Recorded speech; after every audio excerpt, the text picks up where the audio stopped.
BSc part first के सभी विद्यार्थियों का स्वागत है।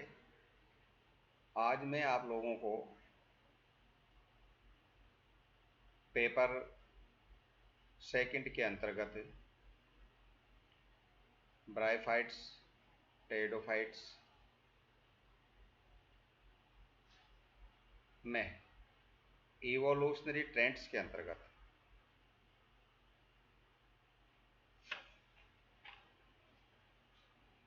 जियोलॉजिकल टाइम स्केल को समझाऊंगा। इसके अंतर्गत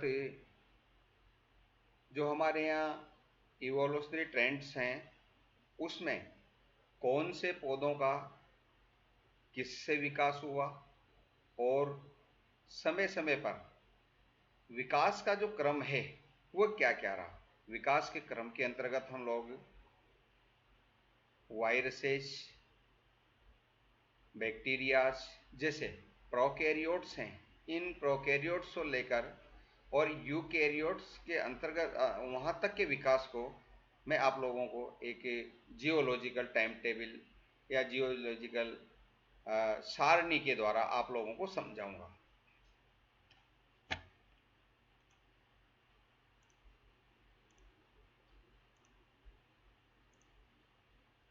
ये जो भूगर्भीय सारणी है इसमें हम इसको महाकल्प, महाकल्प, कल्प, युग, क्लाइमेटिक वेरिएशन, प्लांट इवेंट्स और डोमिनेंट प्लांट या ओरिजिनेशन, उत्पत्ति, ये इस टेबल के अंतर्गत हम लोग 6 जो पॉइंट्स हैं उनको डिस्कस करेंगे।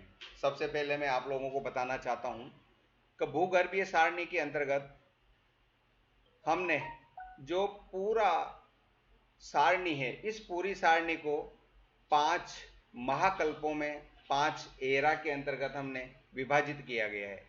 पहला जो एरा है वह सीनोजोइक है जो आज से 6 करोड़ वर्ष पूर्व का है।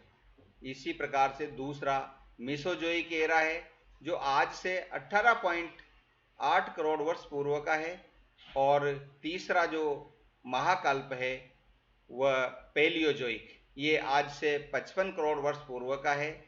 तथा चौथा जो महाकल्प है वह प्रोटोजोइक है, ये 90 करोड़ वर्ष पूर्व का है। इसी प्रकार से लास्ट जो आर्कियोजोइक जो एरा है ये आज से 5 बिलियन ईयर्स एगो का है, अर्थात हम ये कहते हैं कि 5 अरब वर्ष पूर्व का है। इसी प्रकार से जब हम ये सीनोजोइक महाकल्प है, इस महाकल्प को हमने 2 कालों के अंतर्गत विभाजित किया है। पहला जो काल है वह फोर्थ या चतुर्थ काल कहलाता है और दूसरा जो है वह थर्ड, तृतीय काल है। जो फोर्थ काल है, फोर्थ पीरियड है, इसकी जो आयु सीमा है वह आज से 20 लाख वर्ष पूर्व की है। और जो तृतीय जो काल है ये आज से और 6 करोड़ वर्ष पूर्व का है। इसी प्रकार से ये जो फोर्थ काल है, चतुर्थ काल है, इस चतुर्थ काल को हम 2 युगों के अंतर्गत डिवाइड करते हैं।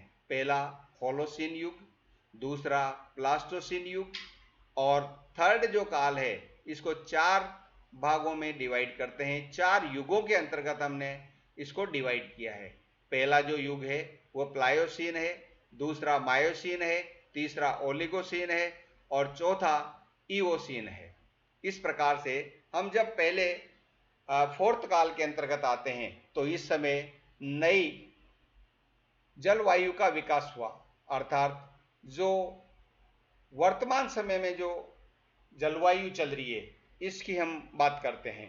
तो यहाँ पर यदि जो क्लाइमेटिक वेरिएशन है, जो जलवायु परिवर्तन है, ये नवीन युग के नवीन जलवायु का विकास हुआ और नवीन जलवायु के अंतर्गत जो इस दुनिया में जो देखने को जो पौधे मिलते हैं वह हैं हर्ब्स के अंतर्गत। हर्ब्स के अंतर्गत हम जो कुछ सेंटीमीटर से लेकर और लगभग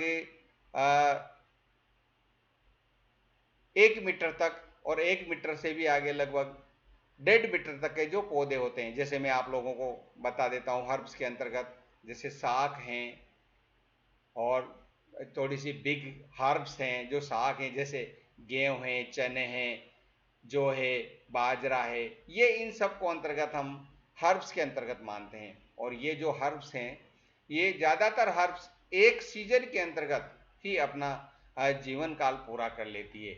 वर्तमान समय में जो आज से 20 लाख वर्ष पूर्व से होलोसिन और प्लास्टोसिन युग में हमारे यहाँ जो डोमिनेंसी है, अर्थात जो पौधों की जो प्रभाविता है, वह हर्ब्स है। और ये जो हर्ब्स हैं, यही हमारे पूर्व विश्व का पोषण कर रहे हैं। इसी प्रकार से जब हम प्लायोसिन युग की बात करते हैं तो इसमें अल्पाइन पर्वत श्रृंखलाओं का विकास हुआ। अल्पाइन पर्वत श्रृंखलाओं का विकास के अंतर्गत मोनोकॉट्स एंड डाइकोट का विकास हुआ। इसी प्रकार से मायोसिन के अंतर्गत अल्पाइन पर्वतों का विकास हुआ। ओलिगोसिन के अंतर्गत अल्पाइन पर्वतों का विकास चलता रहा, लेकिन इओसिन के अंतर्गत हमारे यहाँ पर हिमालय पर्वतों का विकास हुआ। जैसे हम अल्पाइन पर्वतों की बात करते हैं तो इस समय जो मुख्य जो प्लांट्स जो रहे वह मोनोकॉट्स एंड डाइकोट का विकास, जंगलों की संख्या व विस्तार में कमी हुई तथा ऊडी जो एंजियोस्पर्म्स हैं इनका विकास हुआ और फ्लावरिंग प्लांट्स के तनों का विकास हुआ। अर्थात हम ये कह सकते हैं परिणाम के तौर पर कि एंजियोस्पर्म की प्रभाविता रही। इसी प्रकार से जैसे हम ये मानते हैं इओसिन युग के अंतर्गत हिमालय पर्वतों का विकास हुआ और इस समय जो जितने भी फ्लावरिंग प्लांट्स हैं उन फ्लावरिंग प्लांट्स में जो महत्वपूर्ण जो औषधियाँ भी इसके अंतर्गत आती है और ज़्यादातर जो इसमें हर्ब्स, सर्ब्स और स्मॉल ट्री और बिग ट्री इनका विकास हुआ। इसी प्रकार से इनका प्रभाव भी रहा। अभी एंजियोस्पर्म की प्रभाविता ज़्यादा रही। इसी प्रकार से जब दूसरे महाकल्प के अंतर्गत मेसोजोइक एरा की हम बात करते हैं तो इसमें जो पहला जो पीरियड है वह क्रिटेशियस काल है और ये आज से 12 करोड़ वर्ष पूर्व का है। इसको हम 3 भागों के अंतर्गत डिवाइड करते हैं, अपर क्रिटेशियस युग, मिडिल क्रिटेशियस इपोच और लोअर क्रिटेशियस इपोच। इस समय लेरामाइट रिवोल्यूशन हुआ, अर्थात इस पृथ्वी पर लेरामाइट जो रिवोल्यूशन है, भूकंपों का आना, आपस में उल्काओं का टकराना, ये सब चीज़ें इसके अंतर्गत देखी गई और इसमें एंजियोस्पर्म की जो प्रधानता है वह महत्वपूर्ण रही। और धीरे धीरे धीरे जो पहले से चले आ रहे थे जिम्नोस्पर्म पौधों की संख्या में कमी हुई, जैसे साइकेड से, कॉनिफेरल से एंजियोस्पर्म की संख्या में कमी हुई। तो इस समय जो डोमिनेंट प्लांट और जो रहे वह जिम्नोस्पर्म रहे। इसी प्रकार से जूरेसिक पीरियड के अंतर्गत, जूरेसिक काल के अंतर्गत जो हम देखते हैं तो इस समय जो ये पूरा का पूरा यहाँ से लेकर हम जूरेसिक, ट्राइसिक, पर्मियन, कार्बोनिफेरस, ये जो काल है इसको गोंडवाना पीरियड के नाम से भी हम जानते हैं। अब यहाँ पर जो नई जलवायु जो चली आ रही थी उसमें परिवर्तन हुआ और यहाँ पर जो इस समय जो जलवायु रहा वो शीतोष्ण जलवायु इसके अंतर्गत रही। शीतोष्ण जलवायु में 20 से और 30 डिग्री सेंटीग्रेड का टेम्परेचर रहा। इस समय प्लांट्स के अंतर्गत जो घटनाएं, इस समय एंजियोस्पर्म की उत्पत्ति और लेप्टोस्पोरेंजेंट फर्न्स की वृद्धि हुई। ये लेप्टोस्पोरेंजेंट जो फर्न्स हैं ये टेरिडोफाइट्स के अंतर्गत आती है और जो हम कंक्लूजन के रूप में देखते हैं तो एंजियोस्पर्म्स की उत्पत्ति हुई। इसी प्रकार से उसके पहले गर्म जलवायु 35 डिग्री सेंटीग्रेड से ऊपर का टेम्परेचर रहा। अब उसके बाद जब हम पर्मियन काल की बात करते हैं तो बर्फीकरण हुआ। इसमें बर्फी पूरी पृथ्वी पर बर्फ छा गई और कार्बोनिफेरस काल के अंतर्गत हम जो देखते हैं तो इसमें अल्पेशियन रिवोल्यूशन हुआ। अब ये जो शीतोष्ण जलवायु है इसके अंतर्गत एंजियोस्पर्म की उत्पत्ति, लेप्टोस्पोरेंजेंट फर्न की वृद्धि और एंजियोस्पर्म की उत्पत्ति। तो हम ये कह सकते हैं कि ज्यूरेसिक पीरियड के अंतर्गत, ज्यूरेसिक काल के अंतर्गत एंजियोस्पर्म की उत्पत्ति हुई। इसी प्रकार से गर्म जलवायु जब 35 डिग्री सेंटीग्रेड के ऊपर टेम्परेचर था तो उस समय टेरिडोस्पर्मेल्स ऑर्डर के सदस्य लुप्त हो गए तथा कॉनिफेरल्स, गिंगोएल्स की संख्या में वृद्धि हुई। और उसके पूर्व, उसके पहले जब यहाँ पर पूरी पृथ्वी पर बर्फ ही बर्फ छा गई थी तो इस समय जिम्नोस्पर्म, लेप्टोडेंड्रोन एंड सिजिलेरिया जैसे टेरिडोफाइट्स का विकास हुआ और लाइकोपोड्स, कैलेमाइट्स की संख्या में अधिकता रही। तो टेरिडोफाइट्स की जो प्रभाविता है वो जिम्नोस्पर्म की उत्पत्ति यहाँ पर दर्शाती है। यहाँ पर जो जिम्नोस्पर्म है ये जिम्नोस्पर्म्स उत्पन्न हुए। इसी प्रकार से कार्बोनिफेरस काल के अंतर्गत अल्पेशियन जो रिवोल्यूशन है इसमें कॉनिफेरल्स जैसे जिम्नोस्पर्म का विकास हुआ और ये लगभग पर्मियन और कार्बोनिफेरस काल के अंतर्गत हम मानते हैं कि यहाँ पर जिम्नोस्पर्म की उत्पत्ति हुई। तथा जब पैलियोजोइक महाकल्प के अंतर्गत हम डेवोनियन, सिलूरियन, ऑर्डोविशियन तथा कैम्ब्रियन की जब बात करते हैं तो यहाँ पर इसमें गर्म एवं आर्द्र जलवायु का विकास हुआ और इसके अंतर्गत लाइकोपोड्स और स्पिनोप्सिडा के जो टेरिडोफाइट्स थे इनका विकास हुआ। लेकिन इस समय पर जब ये डेवोनियन काल के अंतर्गत ब्रायोफाइट्स की उत्पत्ति भी हुई और नेक्स्ट जब सिल्यूरियन पीरियड के अंतर्गत हम चलते हैं तो केवल जो आर्द्रता कम हो, उस समय आर्द्रता कम हुई और गर्म जलवायु का प्रादुर्भाव हुआ। तो इसमें राहिनिया, साइलोटम और हॉर्नियोफाइटोन की उत्पत्ति देखी गई। तो टेरिडोफाइट्स की उत्पत्ति एवं आर्द्र भूमि पौधे का यहाँ पर प्रभाविता रही।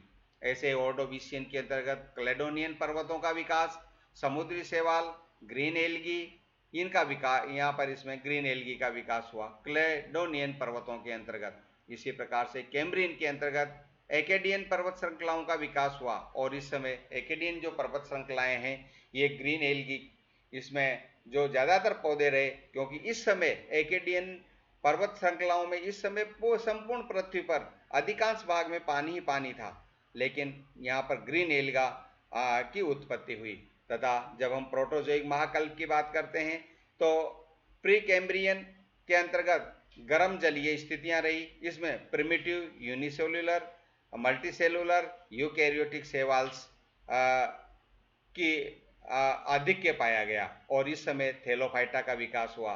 और जब हम बात करते हैं आर्कियोजोइक महाकल्प की तो इस समय आज से 5 अरब वर्ष पूर्व 5 बिलियन ईयर्स एगो इस पृथ्वी पर, संपूर्ण पृथ्वी पर जलीय अवस्थाएं थी और जलीय अवस्थाएं होने के साथ ही साथ यहाँ पर ब्लू ग्रीन एल्गी या जिसको हम साइनोफाइसी कहते हैं इन शैवालों का विकास हुआ। साइनोफाइसी ऐसी क्लास है जिसके अंतर्गत इसके जो सदस्य हैं उनकी जो कोशिकाएं हैं वह प्रोकैरियोटिक होती है।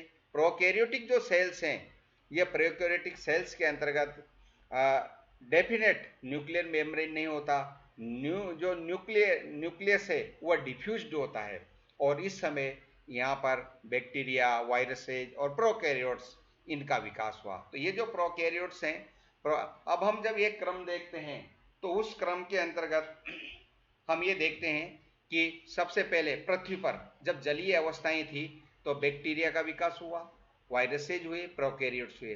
प्रोकैरियोट्स के साथ ही यहाँ पर थैलोफाइटा का विकास हुआ। थैलोफाइटा के बाद थैलोफाइटा में जो ग्रीन एल्गा की उत्पत्ति हुई।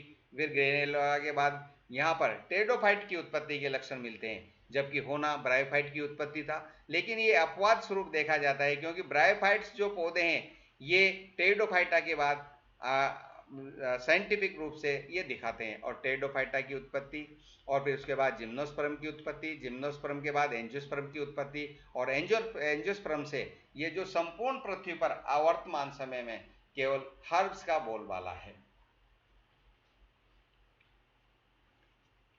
कितने मिनट